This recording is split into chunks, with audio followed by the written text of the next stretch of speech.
Bem-vindos todos e todas para mais um Pode Crer 49, que é uma produção conjunta entre o GT Psicologia e Religião da Ampep e também do Interpsi aqui da USP. Hoje nós estamos aqui com a presença ilustre do meu querido amigo, colega, Matheus Félix. Que prazer, que honra te receber aqui.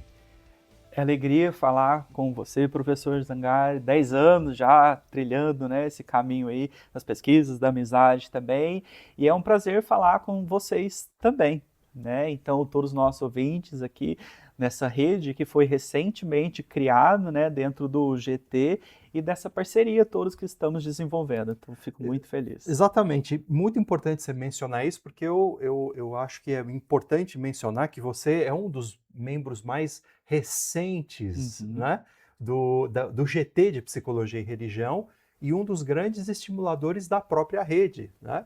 Então, você, o Tássio e eu que estamos tocando basicamente a rede que está indo muito bem. Então, é uma grande alegria por também você fazer parte da constituição, da concepção da rede. Acho que as pessoas estão curtindo, pelo que eu estou sabendo, e vamos aproveitar o máximo possível a sua estada aqui em São Paulo, sua passagem por aqui, já que você é de Minas, né? Para falar um pouco da tua própria jornada, Uhum. vamos dizer, como é que você chegou até a psicologia da religião.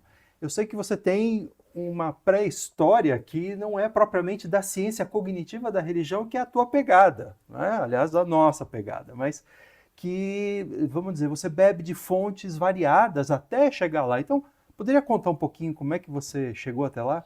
Claro, então é um prazer. Eu acho que falar um pouco da nossa história também pode inspirar outras pessoas, né? E entender quais foram esses meandros, quais caminhos, né, que eu tomei ao longo da minha vida para chegar também onde eu estou aqui na nossa rede, né? De uma maneira geral, ao próprio GT. Então, meu nome é Matheus, eu sou natural de Uberaba, Minas Gerais, Uhum. no Triângulo Mineiro, né? E eu ingressei no ano de 2010 na Universidade Federal de Minas Gerais. Então, ao ingressar, eu já tinha Em psicologia, né? isso, no curso de psicologia. Sou psicólogo de formação. Uhum. Então, eu começo a minha graduação em psicologia e sempre muito interessado também nessa área de religião. Então, eu tinha estudos muito particulares desde a adolescência, né? Mas sem uma formação própria, né? Então, esse interesse genuíno já estava em mim desde muito tempo. Então eu começo ali por volta com 18 anos de idade na Universidade Federal de Minas Gerais, no curso de psicologia. Uhum. Então, logicamente, eu fui procurar aquelas áreas, né, aqueles professores que eram referências na área dentro da minha universidade. E eis que eu encontro o professor Miguel Mahfoud. O Uhum. professor Miguel Mahfoud é uma das grandes referências nacionais no que concerne à fenomenologia, ao estudo especificamente do sentido da vida, né, que se chama experiência elementar, né? Ele tem um livro, inclusive, muito importante, não é? Profundo a respeito exatamente dessa temática. Perfeito. Ele foi um colaborador da Marina Máxima, aqui da USP de Ribeirão Exato. também. Foi um dos fundadores, né, do próprio GT de Psicologia e Religião. Durante muitos anos frequentou. Isso. Mas eu tive a infelicidade, né, de quando eu entrei na UFMG, ele estava afastado por razões médicas, e um tanto quanto comprometido e fora, Uhum. né, do ambiente de sala de aula, né? Mas ele continuava coordenando o laboratório com alguns alunos, né? Então foi nesse momento que eu conheci, né, uma aluna de mestrado e uma de doutorado, um aluno de doutorado na época. Então eu me inseri pouco a pouco nessas reuniões, né, mais informais, mas não era possível naquele momento, pela própria condição de saúde, né, do professor Miguel, começar uma iniciação científica.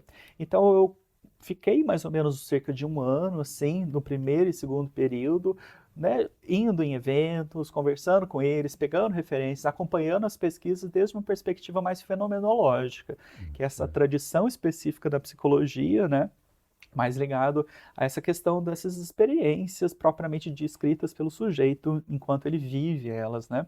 Uhum. Isso foi muito importante para a própria consolidação da psicologia da religião no começo do século e até hoje é uma perspectiva extremamente forte e influente. Uhum. Então eu começo nesse momento. Mas por ocasião do destino, né? Então, esses dois alunos, né, acabam indo para a Itália estudar essa referência teórica deles, o professor Luigi Giussani, né? E exatamente, então, o laboratório ele se esvazia nesse momento. Então, eu vou tentar procurar, né, eu de fato procuro dentro da própria instituição o que existia de uma forma que eu pudesse complementar meus estudos dentro da religião, né? E eu encontro uma proposta muito interessante. Na UFMG, nós temos uma formação muito diferente, né, de outras universidades tradicionais. Então, nós entramos num curso e depois nós podemos fazer uma formação complementar em outro curso. E saímos com um diploma, inclusive. O meu foi na área de antropologia. Porque foi na antropologia que eu consegui fazer disciplinas sobre antropologia do corpo, antropologia da doença, religião, né, etnografia. Então, essas áreas elas estavam de fato, né, presentes com maior frequência dentro das ciências sociais, especificamente no curso de antropologia e arqueologia, que é uma formação autônoma também que nós temos. Era um curso que estava se iniciando na época, então eu entrei com essas primeiras turmas. Então, eu fiz, ao longo desse tempo, uma série de disciplinas que foram essenciais para eu entender todas essas dinâmicas, para além da própria representação do que é a religião, mas como a religião afeta a saúde, afeta o próprio corpo. Então, eu pude entender de uma maneira muito mais aprofundada. E uma pesquisa etnográfica também, que é um método de excelência da antropologia e com uma forte influência também na psicologia. Então, logo em seguida, né, quando eu estava fazendo essa formação, eu tive o privilégio de passar numa experiência internacional também, fui selecionado. E nesse momento eu fazia iniciação científica dentro da psicanálise. Eu estudava especificamente Lacan, né? Então eu estudava Lacan, mas eu vinha de certa forma um pouco decepcionado com algumas questões especificamente da psicanálise, que eram, eu queria estudar representações mentais, processos como memória, né? E a psicanálise ela não conseguia me dar respostas suficientes sobre o processamento neurocognitivo de uma maneira geral. Então, nesse sentido, eu estava um pouco decepcionado quanto a isso, né? Então, e aí eu fui para esse intercâmbio. E aí eu fui para o intercâmbio na Universidade Autônoma de Barcelona. E foi muito interessante porque eu vinha estudando, né, de uma maneira mais aprofundada, autônoma também, no começo da graduação, neuropsicologia, psicologia cognitiva, processos cognitivos básicos. Então foi quando eu entrei de fato, né, nessa universidade espanhola, catalã especificamente, né? Então que eu comecei a fazer leituras mais intensas sobre o que era chamado lá fora ciência cognitiva da religião. Então a ciência cognitiva da religião, ela me respondia melhor a essas inquietações que eu vinha tendo na graduação e que até então eu não obtinha resposta, né? Não tinha ficado claro para mim. Mas eu começo a estudar de uma forma muito autônoma, né? Então não tinha na universidade que eu estudava lá nenhum professor com essa perspectiva mais evolucionista, mais cognitivo do fenômeno religioso. Então eu volto para o Brasil e a professora que está estudando religião na minha universidade naquele momento, né, é a professora Sônia Lages, a quem eu sou profundamente grato. Ela era da UFMG na época e hoje está na Universidade Federal de Juiz de Fora, que é uma referência para a gente também no assunto de religião, espiritualidade, né? Tem um curso de ciência da religião muito respeitado lá também, né? Muito clássico, né? Então, na época que eu fiz iniciação científica, eu fiz um projeto de extensão com a professora Sônia Lages, ela estudava especificamente processos dentro da Umbanda, né, processos psicossociais mais relacionados à saúde, mas uma perspectiva mais relacionada à Boaventura de Souza Santos, mais pós-moderna, de uma maneira geral, né? Mas eu já vinha com uma certa inquietação, que é essa inquietação de ciência cognitiva da religião, eu quero estudar outros processos mais de representação mental, mais mentais sobre o fenômeno da religião. E eis que, de repente, né, eu começo a fazer uma disciplina na filosofia, de filosofia da religião, com a professora Lívia Guimarães. Ela é uma das maiores representantes dos estudos sobre David Hume aqui no nosso país, né? Então, eu começo a fazer um estudo na filosofia da religião, dentro do grupo de filosofia da religião dela. E aí, coincidentemente, um aluno dela, o Renato, grande amigo meu, ele também tinha o mesmo interesse que eu. Né? Então, nós tínhamos esse interesse de estudar ciência cognitiva da religião, mas estávamos separados. E juntamente lá também tinha um outro aluno, né, que estudava filosofia da religião de uma perspectiva evolucionista. Então, nós montamos um grupo de estudos, né, com 5 alunos na época, de algumas áreas de conhecimento. Então, para estudar a ciência cognitiva da religião, dentro do laboratório, né, de Hume, da professora Lívia. Então, foi um germe, né, germe desses estudos em que eu faço, na qual eu pude, de fato, conhecer um pouco mais a ciência cognitiva da religião e trocar com outros colegas também. Então, após isso, né, eu vim aqui para a Universidade de São Paulo, eu tive o privilégio de poder passar aqui, né, na área do estudo sobre desenvolvimento humano, com o professor Fernando Lomônaco, hoje aposentado, e ele é uma grande referência na área sobre psicologia dos conceitos, representação mental, né, e ele estava aposentado. Só que aí eu gostaria muito de fazer esse estudo com ele, e ele comprou uma ideia. Então, mesmo aposentado, ele falou, nossa, eu quero entender um pouco mais. Até então ele não tinha estudado nada relacionado a isso e gostou, e nós ficamos aí 2 anos juntos durante o mestrado. Então, foi durante o mestrado também que o professor Fernando Lomônaco, né, ele não entendia muito de religião, falou, sabe quem sabe de religião? Tem ali um professor Zangari do outro departamento, né? Acho que você devia conversar com ele. E eis que foi uma das melhores dicas que eu recebi, né, no mestrado. E uma honra para mim. E aí, de fato, nós começamos a trocar, né, professor? E aí, desde então, né, a gente tem essa parceria. Então, aqui eu fiz estudos na psicologia do desenvolvimento com uma perspectiva da ciência cognitiva da religião, muito vinculado a esses dois, tanto a parte do desenvolvimento quanto a parte social também, né? Conta um pouco para quem não conhece seu trabalho, como é que você, vamos dizer, pensou primeiro a proposta, o projeto, não é? Um pouco do objeto de estudo, porque você talvez seja um dos pioneiros a estudar o desenvolvimento, né, das representações religiosas em crianças. Isso. A gente teve aqui o Matheus, também Matheus, né, mas o Martínez, que está estudando numa outra perspectiva, numa perspectiva junguiana, e você foi talvez um dos pioneiros na área de estudo empírico e, eu diria, experimental com crianças, né, no Brasil. Conta um pouco para o pessoal como é que você idealizou e o que foi a sua pesquisa. Isso. Então, aqui, como eu estava no centro, né, estamos aqui no centro, na USP aqui de São Paulo, numa das referências em estudos tanto em psicologia escolar quanto do desenvolvimento humano. Então, grande parte, né, de fato, das pesquisas que se fazem são também com crianças aqui, então tem muita gente que faz isso aqui de uma excelência, uma maestria. Então o professor Lomônaco era uma dessas pessoas. Então, né, quando eu entrei, eu trouxe, né, um projeto, né, que eu queria entender como que era o que se chama de antropomorfização, ou seja, que é essa atribuição de características, né, humanas para seres e objetos que não são humanos. Então, eu trouxe um estudo que foi feito tanto lá nos Estados Unidos com universitários, quanto na Índia, né, pelo Justin Barrett. Então, Justin Barrett é uma das maiores referências que nós temos, também aposentado hoje, né, mas uma das maiores referências que nós temos nessa área de ciência cognitiva da religião. E ele fez, o Justin Barrett, né, um mestrado também orientado por um psicólogo do desenvolvimento nessa visão teórica que era muito parecida com o Lomônaco. Exato.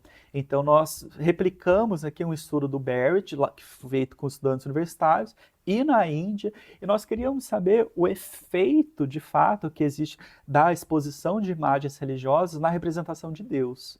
Então foi muito legal esse projeto, nós tivemos uma amostra de 90 crianças. Então, quem estuda criança sabe o quão difícil é fazer coleta no mestrado de 2 anos aí, né, com 90, então era um desafio enorme. Um desafio enorme, porque foi tudo presencial com elas, né, então nós fizemos essa coleta de fato. E do que nós vimos ali, né, durante esse percurso? Então a gente queria saber se a exposição de imagens como santos, como algumas imagens religiosas fixas mesmo, né? Ela como crucifixo, elas impactavam diretamente a representação de Deus enquanto uma figura mais parecida com o ser humano. Então, nós utilizamos, né, então uma amostra de crianças católicas, uma amostra de crianças espíritas, e é importante de dizer que eu sou de Uberaba. Sim, Né? o que não é pouco significativo para o território mental religioso, né? É muito Isso, significativo. Até hoje, isso. muito forte. Até hoje. Então, nós temos a casa, eu convido todos vocês a conhecerem, né, o Memorial do Chico Xavier, que é magnífico, um centro muito importante na minha cidade, né? E também com crianças da Assembleia de Deus. Qual que é a ideia disso, né? Então, como é uma pesquisa experimental, nós, em tese, né, a teologia delas era diferente, ou seja, no quesito de exposição às imagens. Então, nós tínhamos os católicos, usuários de imagens religiosas, pelo menos teologicamente falando, Assembleia de Deus não, mas os espíritas eles não tinham essa questão muito explícita. Mas o que nós descobrimos ao ir de fato, né, dentro desses locais onde as crianças elas estudavam, assim, né, dentro das próprias escolas da evangelização. Então, uma imagem que ficou muito clara na minha cabeça era uma figura de Chico Xavier abraçado com Jesus Cristo. Então, esse, inclusive, está na minha tese, recomendo quem quiser se interessar por essa área, dar uma lida também. E tem essa imagem dentro da sala de aula das crianças. Então, se eu estou falando de exposição a imagens religiosas com crianças, então isso acaba afetando de uma maneira frontal. Então, por quê? Porque elas estão aprendendo sobre as características, sobre prece, como que se reza, sobre a cosmogonia de uma maneira geral, enfim. E aí elas estão o tempo inteiro em que elas estão lá vendo, de fato, essa figura delas. Então o espiritismo ele ficou como esse balizador, assim.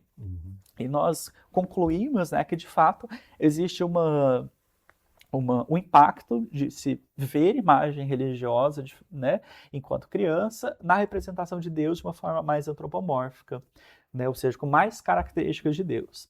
Mas algo que foi muito curioso também é que nós pensávamos que iam ter amostras muito radicalmente distintas, né? Em tese é isso, né, por causa dessa manipulação experimental. Só que a manipulação experimental, dessa forma, nessa nossa hipótese, ela tem uma outra variável, que é uma variável cultural, contextual importante.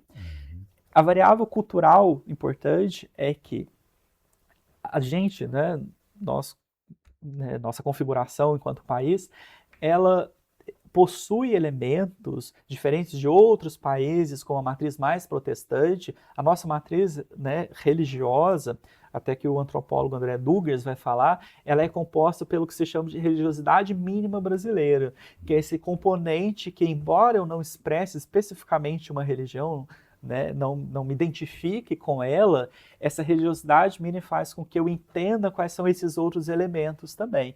Então, entrou como um fator de explicação também porque, em alguma medida, essas pessoas da Assembleia de Deus, elas sustentavam conceitos também antropomórficos. E aí foi mais interessante porque, conversando com as crianças, nós conseguimos entender que elas tinham acesso às imagens religiosas nas casas dos avós, nas casas de tios. Então, muito embora nas próprias casas elas não tivessem isso, no meio, né, cultural, a exposição favorece. É enorme. Exato.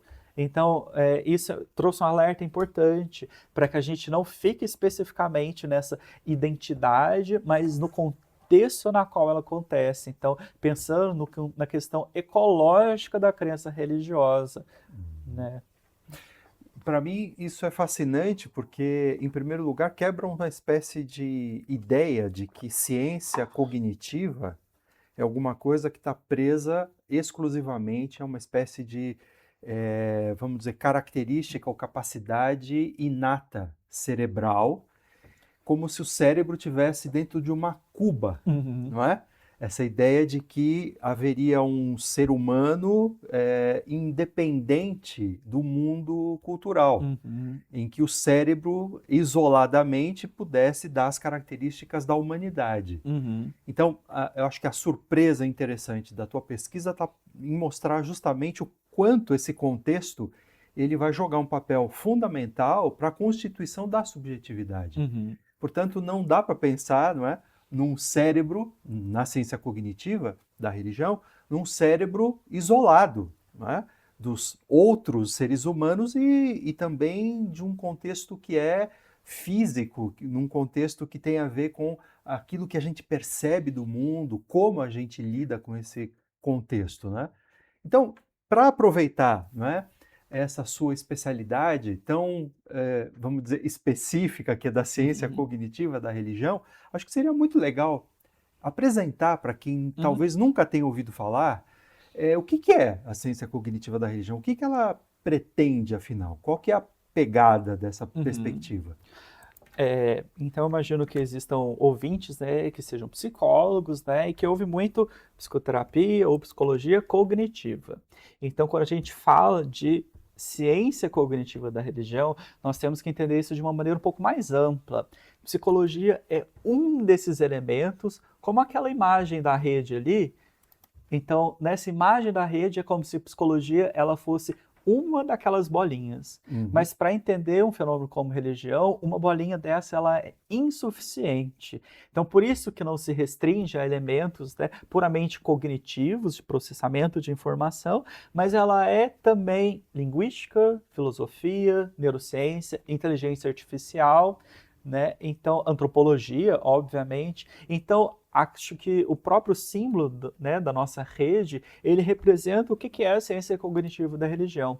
Então, a gente não pode falar psicologia cognitiva da religião especificamente. É claro que existe essa área também, né? Mas a ciência cognitiva da religião, ela é uma área abrangente de estudo do fenômeno religioso a partir dessas identidades múltiplas que estudam, né? Desde o processamento mais evolutivo, ou seja, de como que a nossa espécie evoluiu enquanto dentro do contexto da própria biologia evolutiva e também, né, dentro dessa ótica de processamento de informação. É por isso que ela surge, de fato, na década de 90, que é a mesma década que surge também a psicologia evolucionista. Então, a ciência cognitiva da religião, ela bebe de uma influência direta da psicologia evolucionista, recém-desenvolvida ali na escola de Santa Bárbara, né? Então, ela bebe dessa fonte especificamente de módulos mentais, domínio específico de processamento de informação, com a ciência cognitiva que vem ali pelo menos desde a década de 40, 50, mais se estruturando. Então foi necessário todo esse desenvolvimento de outras ciências para que ela pudesse, né, se estruturar. E o que a ciência cognitiva da religião ela tem como alguns dos seus objetos básicos assim de compreensão, né? Uhum. Então estuda fenômenos como a violência, a antropomorfização que eu estudei, uma representação dual, mente e corpo. Então você se recorda de quando, né, nós lemos Descartes pela primeira vez e que propõe essa representação de mente e corpo? A ciência cognitiva da religião, ela tenta compreender se nós, enquanto espécie humana, né, dentro das nossas questões religiosas, identitárias, nós também temos essa representação dualística, né, como uma questão que vem como nós processamos informação. Então existem pesquisas, né, sobretudo um Slingerland, que é um grande teórico também na Universidade da Colômbia Britânica, British Columbia, lá no Canadá, então que ele enxerga, né, que ele consegue ver desde textos muito antigos chineses, de 3.000 anos atrás, né, algumas representações específicas que sugerem isso também. Então essa é uma grande área de pesquisa dentro da ciência cognitiva da religião, né? Uma outra é a capacidade de mentalização, ou seja, que essa nossa capacidade de compreender estados intencionais em agentes de uma maneira geral. Então, esses deuses, né, de uma maneira geral, natureza, elas teriam essa capacidade de agenciamento ou criação de intencionalidade. Então, por exemplo, se eu vou orar, então eu acredito, Matheus, eu acredito que ao rezar, por exemplo, né, eu sou compreendido por um agente e esse agente ele tem capacidade de interação comigo através desse ritual. Então, por entender que um ser sobrenatural entende a minha intencionalidade, eu entendo que ele também pode ter essa mesma motivação. Isso tem a ver com teoria da mente, que, para quem não conhece, não tem nada a ver com modos pelos quais a gente entende o que a mente é, não é? Uhum. Mas tem a ver com essa habilidade, eu diria, essa capacidade de intuir o que o outro está pensando, Isso. sentindo e as intenções do outro, né? Exatamente. Então, seria uma espécie de tentativa de avaliação das razões pelas quais a gente acredita num ser sobrenatural, mas se baseando numa perspectiva muito, vamos dizer, minimalista, né? Quer dizer, Uhum. é alguma característica humana, eu diria até neurobiológica, vamos dizer, né? Que nos capacita a supor a intenção de um outro ente. Sem isso, não dá para pensar em espíritos, em deuses, não é? Exatamente. Então, uma grande área, né, que pesquisa a teoria da mente, que é essa compreensão dos agentes, né, dessa intencionalidade nos agentes, incluindo emoções, Uhum. claramente. Então, vai adotar uma perspectiva de, ok, como que eu entendo essa intencionalidade, uma série de pesquisas, mas em pessoas que têm dificuldade nesse tipo de processamento, que é o caso das pessoas com transtorno de espectro autista. Autista, exato. Então, nós temos uma vasta literatura dentro da ciência cognitiva da religião sobre como que é essa representação de agentes sobrenaturais, né, para pessoas com transtorno de espectro autista, por exemplo. Então, como que é esse processamento? Nada que muitas pessoas, né, com TEA, elas têm dificuldade nessa compreensão, né, linguística fina. Então, dessa intencionalidade de um outro agente. Então, existe uma vasta literatura sobre isso. Que fala até das relações com a possibilidade de interpretação do ateísmo, né, por exemplo. Uhum, uhum. Então, o ateísmo teria, para alguns, um pé nesse processo, uma espécie de falha no processamento da intenção de um outro ente, não é? Uhum. Então, poderia estar na base da crença ou da descrença também a partir daí. Quer dizer, pelo que você está falando, são vários pontos, né, de áreas diferentes e também de aspectos diferentes da vida humana, psíquica humana, cognitiva, sobretudo, mas também afetiva, que vão compor uma espécie de tecido que permite ou não permite determinado tipo de expressão da religiosidade. Uhum. Agora, no meio disso estão as representações religiosas que te interessaram tanto, né? Como é que esses estudos estão? Quer dizer, como é que o ser humano acaba, de algum modo, tendo essa capacidade de pensar, não é? Portanto, representar, conceituar, não é? Essas entidades sobrenaturais? Isso vem da onde? É interessante porque nós estávamos falando agora há pouco, né, dessa necessidade do que foi visto no meu mestrado, dessa socialização. Então, até uma pergunta assim para ficar, né, para ser colocada, né?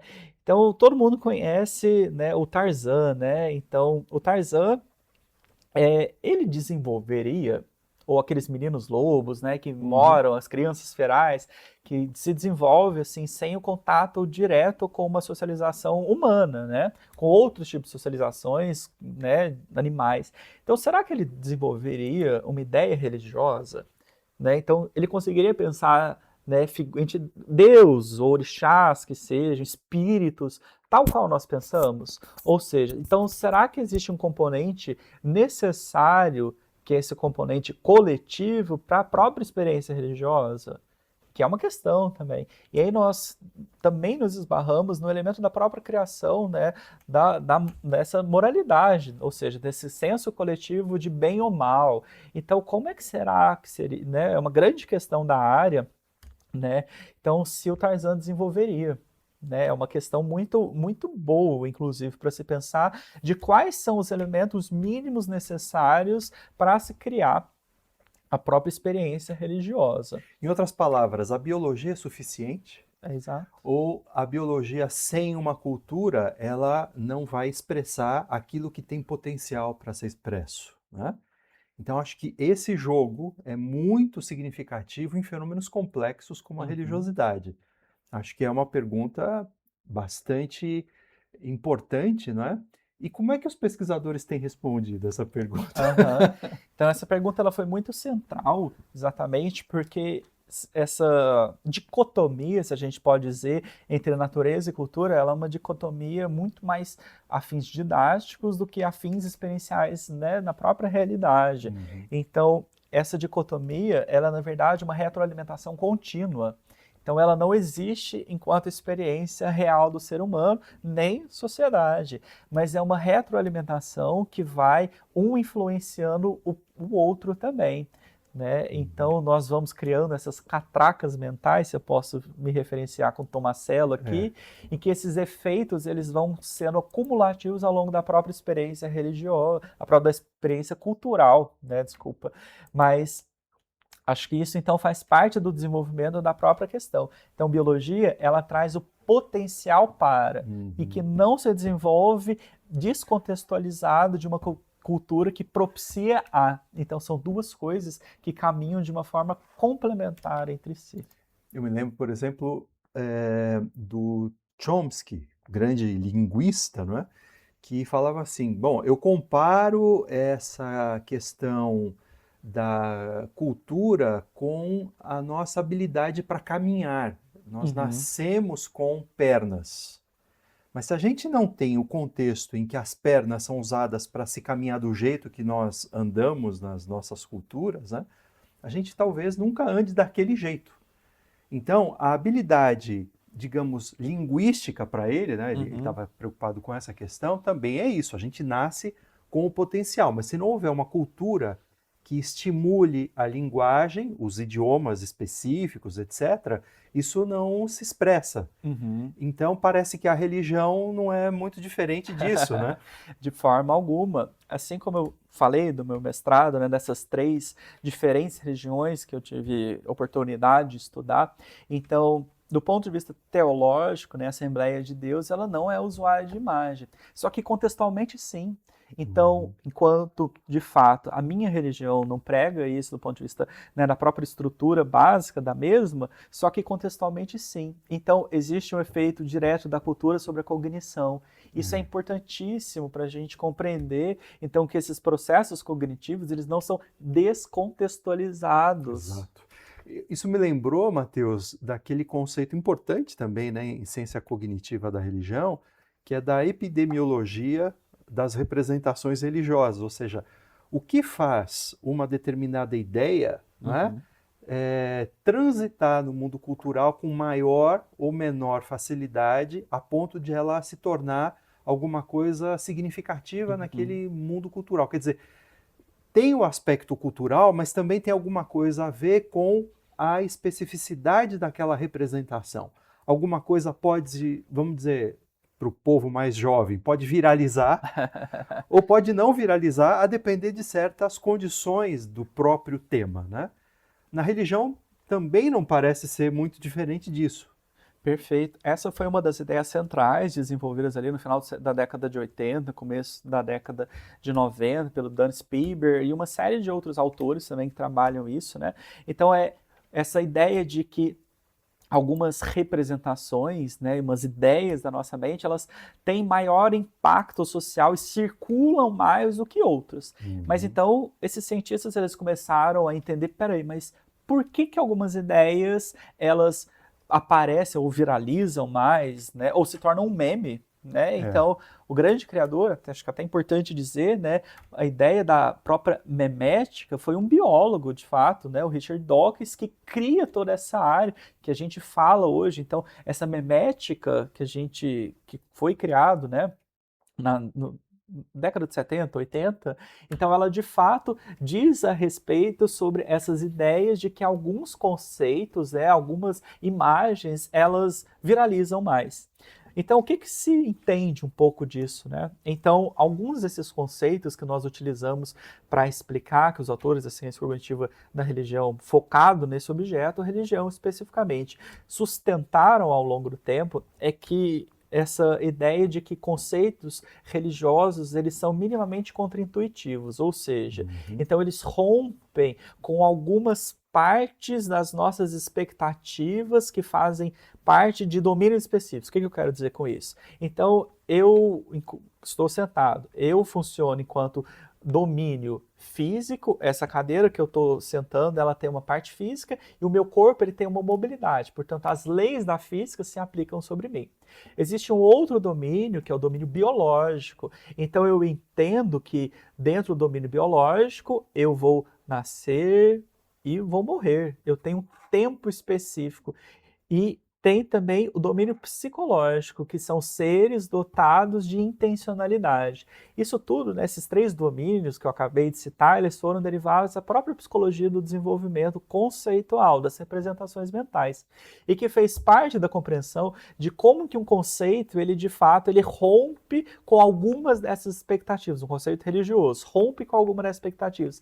E quando ele rompe com alguma dessas expectativas, ele tende a se tornar mais grudento, mais viralizante, né? Por exemplo, se alguma representação ela viola essas expectativas, né?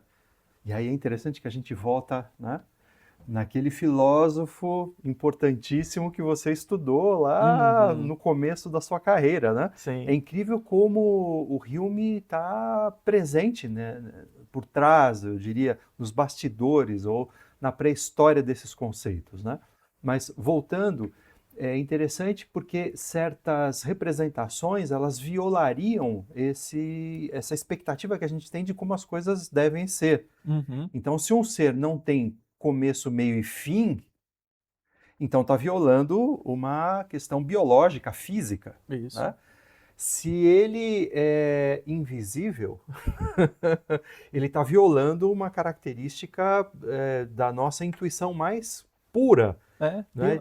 Do desenvolvimento mesmo, né? Que nós aprendemos intuitivamente. Então, uma das grandes questões é que esses conceitos religiosos eles seriam contra-intuitivos. Exato. É uma sacada impressionante, né? Quer dizer, por que a gente adere a certas ideias mais do que outras? Elas precisam, então, ser minimamente contra-intuitivas. Existe uma literatura, né, que aponta para essa direção e uma outra literatura que, como toda ciência deve ser, né, que tenta refutar isso também. Exato. Né? Então, dentro da ciência cognitiva da religião, existe muita controvérsia sobre isso e como tem que ser um corpo em construção. Então, lembre-se que a ciência cognitiva da religião ela tem 30 anos, 30 e poucos anos. Então, é uma ciência muito jovem, na qual as teorias elas estão sendo propostas. Então, mais atualmente, né, uma série de outros pesquisadores estão começando a estudar o papel das emoções nisso. Perfeito. Então, até agora, a gente colocou um pouco assim sobre emoção, mas essa área ela estuda muito pouco e é até uma lacuna assim, sobre como que a emoção ela está envolvida em todos esses processamentos também. Exatamente, me parece óbvio também, até mesmo para entender a contra-intuição, não é? Quer dizer, a contra-intuição tem um aspecto que é cognitivo, de, digamos, sair da expectativa, porque afronta um pouco aquilo que eu tenho como experiência passada, portanto, projetando para aquilo que eu vou ver, ouvir, sentir no futuro, mas tem um elemento que é da própria corporeidade, que está implicando a nossa vida emocional, eu diria mais gut feelings. Basal mesmo. Basal, alguma coisa das nossas visceral. vísceras. Isso. Então, eu acho que essa parte visceral é ainda algo que deve se tornar objeto de estudo mais intenso no futuro, né? Eu sei que você vai enveredar por isso, provavelmente, no seu pós-doc, né? Mas antes de ir para o pós-doc, eu queria que você falasse um pouco do doc. Quer dizer, você falou mais do seu mestrado. Como é que foi o seu doutorado? Antes de falar do doutorado, eu preciso fazer um parêntese assim, né? Então eu fiz uma especialização em ciência da religião na PUC, aqui de São Paulo, né? E eu estudei um autor, né, chamado Benson Saylor, infelizmente faleceu na pandemia, né? Então Benson Saylor, ele está muito preocupado, e como de fato era a minha preocupação também, sobre como que a gente pode definir religião. Então ele vai propor uma definição operacional baseada em um modelo prototípico. Então, religião é baseado no conjunto de experiências que nós temos e nós temos uma ideia mais ou menos estruturada como um esquema, né, na nossa cabeça de que a religião que mais se aproxima do nosso conceito de religião é X. Cada pessoa vai ter uma experiência diferente, né? Mas no Brasil, por causa, né, dessa religiosidade mínima, né, a religião que mais se aproxima é algo próximo ao catolicismo. Então é como se nós tivéssemos uma âncora, né, mental que, quando eu vou avaliar se isso é religião ou não, eu tendo a comparar com essa minha noção prototípica, essa minha âncora mental. Então, por exemplo, né, veganismo é religião? Então, é uma questão. Sim. Por quê? Porque tem características que são relativamente parecidas, mas outras que são muito distantes. Então, é como se essa ideia prototípica, que foi desenvolvida por uma teórica do desenvolvimento também, né, chamada Eleanor Rocha, ali na década de 60, 70, né? Então, ela também é uma dessas teorias, né, sobre representação mental. Então, ele usa esses conceitos também retirados de Wittgenstein, sobre semelhança de família, para propor, então, que religião seria essa estruturação. Então, foi a partir disso que eu estava extremamente incomodado, pensando sobre o que eu vou, de fato, como que eu vou testar essa teoria. E eu vou para o meu doutorado, de fato, para testar um pouco disso. Então, Benson Celeiro foi uma primeira grande inspiração para eu pegar, de fato, e entender quais são essas características que são básicas da religião, e eu vou fazer isso dentro da Universidade de Brasília. Então, nós temos aqui no Brasil, alguns pesquisadores que são grandes representantes dos estudos sobre conceitos, né? O professor Lamono, que é aposentado, que eu fiz o mestrado, e na Universidade de Brasília nós tínhamos, né, o professor Gerson Janquizura. Então, é uma grande referência da psicologia cognitiva no nosso país. Só que o professor Gerson Janquizura estava aposentado também durante o meu doutorado, né? Então, eu fui fazer, de fato, com a professora Goiara Castilho. Então, a professora Goiara Castilho, que entrou também, né, nessa vaga do professor Janquizura, e ela estuda, né, ela me acolheu de uma forma magnífica, foi extremamente solícita, e ela também não tinha, né, esses estudos sobre religião. Então, ela e a professora Vânia, né, Cristina de Souza, elas me acompanharam durante esse processo de uma forma muito, muito brilhante, dentro do estudo sobre, né, o estudo desse conceito de religião. E o que eu fiz? Então, a professora Goiara, justamente né, como herança direta do professor Gerson, eles estudaram palavras, normatização de palavras, que é, eu pego uma palavra e eu pesquiso quais que são as propriedades das palavras, de uma maneira geral. Então, eles estudaram alerta, valência, ou seja, quando eu penso numa palavra, por exemplo, Deus. Então, eu penso na palavra Deus. Então, quanto que isso me acende emocionalmente? Então, eles estudaram alerta, né, e valência das palavras. Então, a professora Goiara, né, ela me sugeriu que a gente fizesse uma normatização da palavra religião. Então, nós fizemos isso.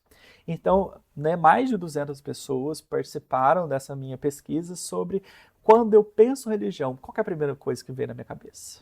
Então, eu tenho um banco normatizado sobre o que é, de fato, a primeira coisa que a gente pensa quando pensa em religião.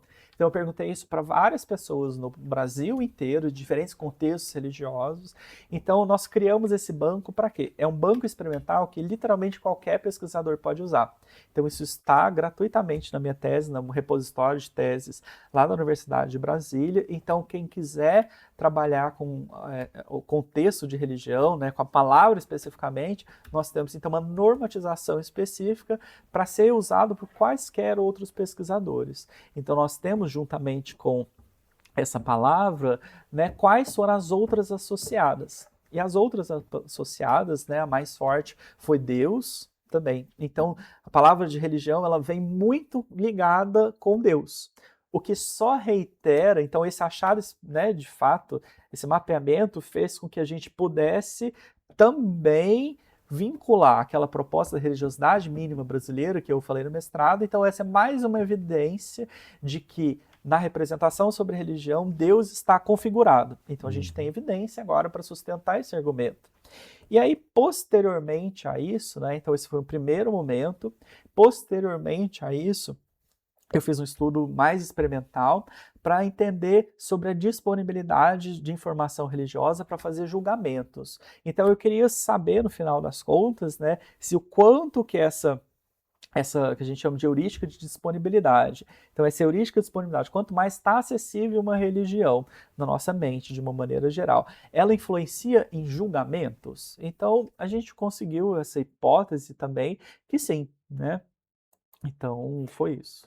Como é que a pessoa consegue achar a tua tese, então, no banco de teses da Universidade de Brasília? Como é que põe lá como informação? Mateus, É, Félix, Ribeiro, aham, e aí encontra a tese. E na isso, tese, o banco de dados está disponível. está disponível. Perfeito. Isso é muito interessante porque as pessoas acham que, né, a tese vai ficar lá e não vai valer para nada, né? Quer dizer, ela tem um valor também, heurístico também nesse sentido, né? Quer dizer, um valor de continuidade, já que é um produto para a sociedade. Então, acho que isso é importante. Uma outra dimensão, né, que é a dimensão de democratização da Uhum, informação uhum, acadêmica e científica. Isso uhum, me parece importante quando a gente fala, né, de temas que são sensíveis para as pessoas, como a religião e a psicologia, a relação da psicologia com a religião. Importante a gente tomar muita cautela, exatamente porque é um tema sensível para as pessoas, por outro lado, é um tema de importância científica. Então, acho que essa disponibilização me parece mais do que necessária. Matheus, você tem uma trajetória bastante grande já, não é? A gente já se conhece há 10 anos, mas a tua trajetória começou bem antes, ela evidentemente vai continuar. Então você já tem condições de ter uma noção de como é que as áreas de psicologia da religião, mas sobretudo de ciência da cognitiva da religião, elas se desenvolvem no Brasil. Queria que você, como um pesquisador, falasse um pouco da tua própria percepção. Como é que você vê esses campos atualmente? uhum. Nos congressos que eu já tive a oportunidade de ir para fora no Brasil, também nessa área, então eu fui recentemente na Dinamarca e também na Holanda, né?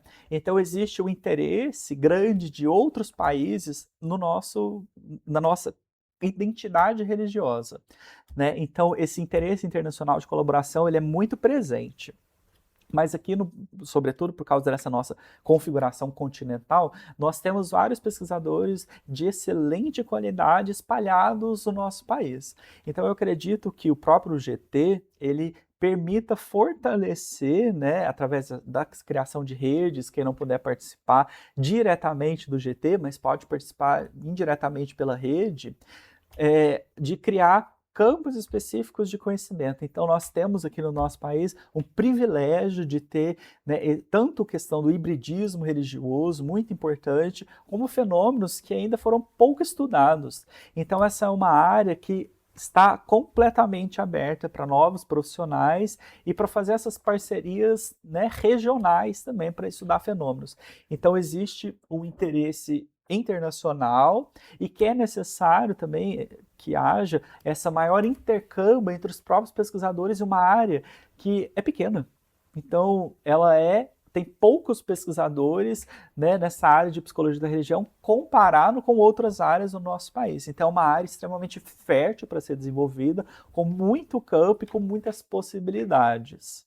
E é impressionante que hoje a gente tem mais de 500 pessoas ligadas à rede, Uhum, mostrando que há um enorme interesse. uhum, Grande parte das pessoas da rede são também pessoas que têm interesse em pesquisa, uhum, além do aspecto clínico. Maior parte das pessoas também tem já mestrado, doutorado, né, muitas com pós-doc também. Então a gente percebe a enorme possibilidade que a rede tem de criação de sub-redes para o desenvolvimento de áreas específicas, né, como você está mencionando. Me parece que a área de ciência cognitiva da religião, dentre as perspectivas que a gente tem na psicologia da religião, é uma das menores, né? Então, como é que você vê especificamente a ciência cognitiva da religião no país? aham. Então, é, esse primeiro espaço para se estudar ciência cognitiva da religião, então eu fiz um mapeamento disso, histórico aqui no nosso Brasil. Então, quando eu me vinculei, estava, né, ao laboratório de filosofia da religião ali na UFMG, né, o departamento de filosofia da religião. Então, isso especificamente começou lá. Então, eu tenho 34 anos, né? Então, foi o primeiro centro. Então, mais ou menos uns 15 anos depois que a área já estava consolidada fora do nosso país. Então, começa de uma forma muito pequena, muito tímida. Eu venho aqui para São Paulo, a gente monta também um grupo. Então, eu vejo que existe uma necessidade de novas pessoas para, de fato, que se interessem por essa área, por uma perspectiva tanto cognitiva quanto evolucionista da religião. Então, eu vejo que isso está muito concentrado em poucas pessoas. Então, nós precisamos, de fato, desenvolver isso, porque existe uma potencialidade de fazer testes empíricos com colaborações internacionais sobre todas essas teorias que estão em franco desenvolvimento. Então, existem uma série de lacunas na ciência cognitiva da religião, porque a área está se desenvolvendo. Exato. Então, para tanto testar teorias que foram colocadas e que hoje a gente não tem muita certeza, quanto de propor novas questões dentro dessa área também. E, de novo, o Brasil é um país com infinita possibilidade como recursos também importantes. Eu me lembro que há pouco tempo, né, a Templeton Foundation, que é uma fundação internacional que oferece recursos para pesquisas, né, ofereceu muitas bolsas de pesquisa aqui no Brasil. Você faz parte de 2 grupos de estudo, né? E isso foi muito importante para a gente mapear, fazer algumas pesquisas, mas foi só o começo. Uhum. Eu acho que a partir de agora a gente tem a possibilidade de ampliar bastante esse território da ciência cognitiva da religião, e quem sabe o pessoal da própria rede, com disposição e interesse, não é?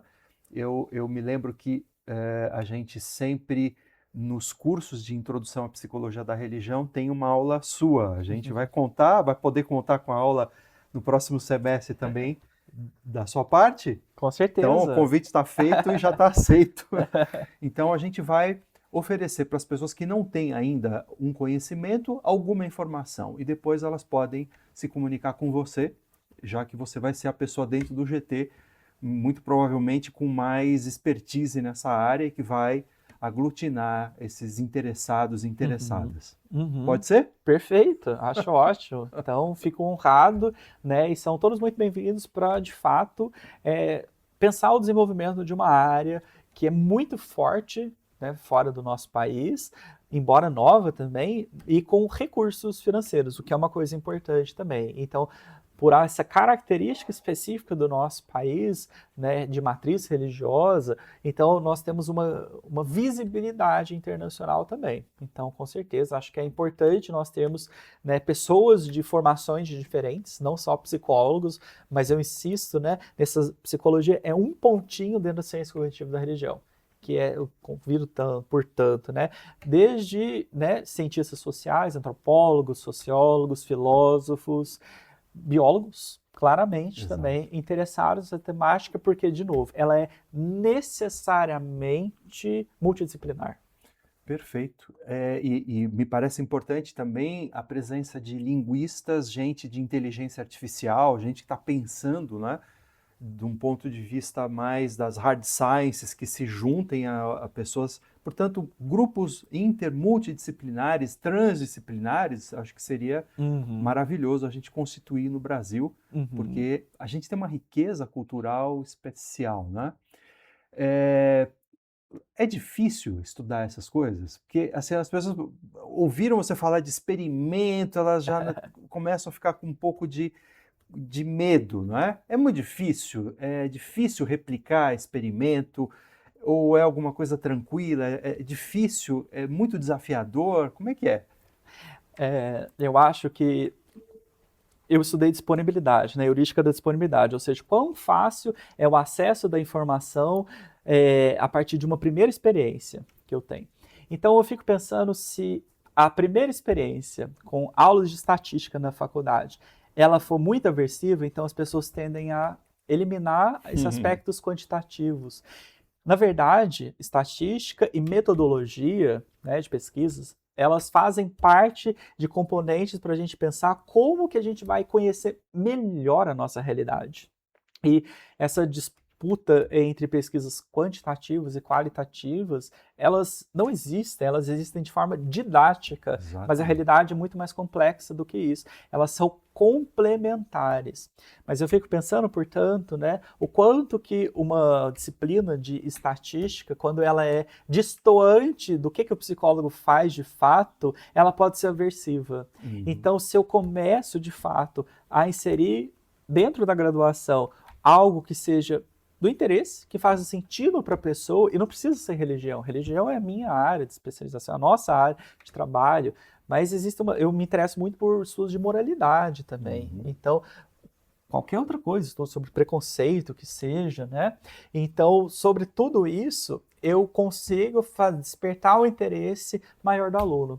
Então, essas disciplinas, elas têm que ser essencialmente práticas, né? Então eu acho que isso soluciona. E quando a gente entende isso durante a graduação, então eu possibilito uma formação para o próprio aluno sobre como de fato eu entendo e aplico esse tipo de conhecimento para entender o mundo real. Portanto, fácil ou difícil depende de quanto você foi exposto a determinado tipo de tema ou Uhum. método para, né, Isso, conhecer parte dessa realidade. isso.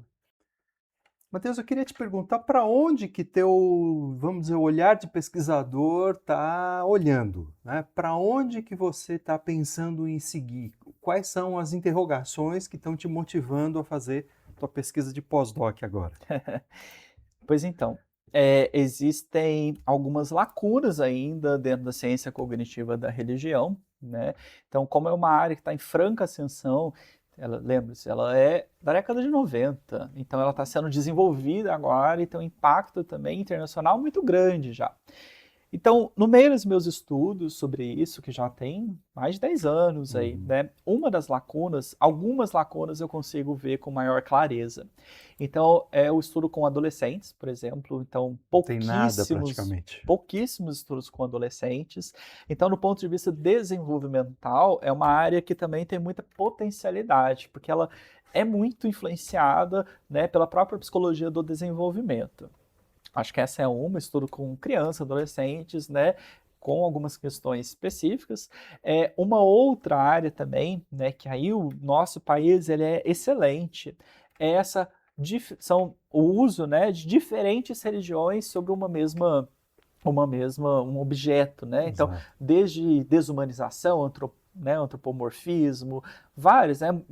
Pensamento, mente e corpo. Então, nós temos esse potencial para algumas religiões mais clássicas, isso já está sendo investigado, né? Já foi investigado muitas vezes por pesquisadores estrangeiros que vieram para cá. Mas nós brasileiros, conhecemos as nossas identidades, né? Então, uma matriz indígena pouquíssimo estudada também, então nós temos Uhum. potencial para tal. E mais especificamente, né, eu quero entender um pouco mais sobre as emoções, o papel das emoções dentro das representações, né, seja mente e corpo, seja pensamento antropomórfico. Então, eu me interesso agora para entender um pouco mais disso, né? A área está se analisando o estudo das emoções de uma maneira geral nessa perspectiva, mas tem um longo trajeto aí ainda a percorrer. Eu espero que você siga adiante, acho que é um projeto muito interessante, isso realmente está faltando na área, é um hiato importante, e quero te convidar para um desafio, quer dizer, na verdade eu quero te desafiar. Eu acho que tem muita gente na rede com interesse nessa área, ou porque já está, digamos, familiarizado, ou porque gostaria de ser mais, digamos, informado a respeito desses temas de ciência cognitiva da religião. Que tal se a gente no próximo semestre, não é? No começo de 21, desculpe, quem sabe a gente possa, no começo de 2027, dar um curso de introdução especificamente a respeito de ciência cognitiva da religião. Aí a gente convida Uhum. outros colegas, o Thales, o pessoal do COG-R aqui da USP, e oferece para o pessoal da rede. O que você acha? Acho incrível, né? Então fico feliz, desafio aceito, né? Então eu acho que isso de fato ajuda na formação de novos pesquisadores e mesmo nós, pesquisadores que já temos um tempo de carreira, a ter outros olhares. Então essa é uma perspectiva, né, de fato interdisciplinar e ela precisa de diferentes orientações, visões. Então são todos bem-vindos, cientistas da religião, claramente. Exatamente. Querido Matheus, muito obrigado pela presença, pela trajetória, pelo que você representa para a ciência cognitiva da religião no Brasil. Espero que você continue firme e quero mais uma vez, em nome agora da rede, da qual você também faz parte, mas do GT do qual você faz parte também, agradecer muito pela sua presença aqui. Foi muito legal, gostei muito. Eu que agradeço, professor, né? É uma honra poder bater papo aqui contigo e também para essas pessoas que eu acredito que espero que sejam estimuladas de fato com essa fala e a fala de tantos outros colegas de excelência que foram entrevistados e que serão entrevistados também. Então, muito obrigado e obrigado a todos que ouviram. Muito bom, Matheus. Foi uma grande alegria, uma grande honra para mim também. Bom, pessoal, continuem ligados no Pode Crer 49. Outras pessoas tão brilhantes quanto o Matheus estarão aqui presentes. Continuem seguindo e divulgando o nosso trabalho. Até mais.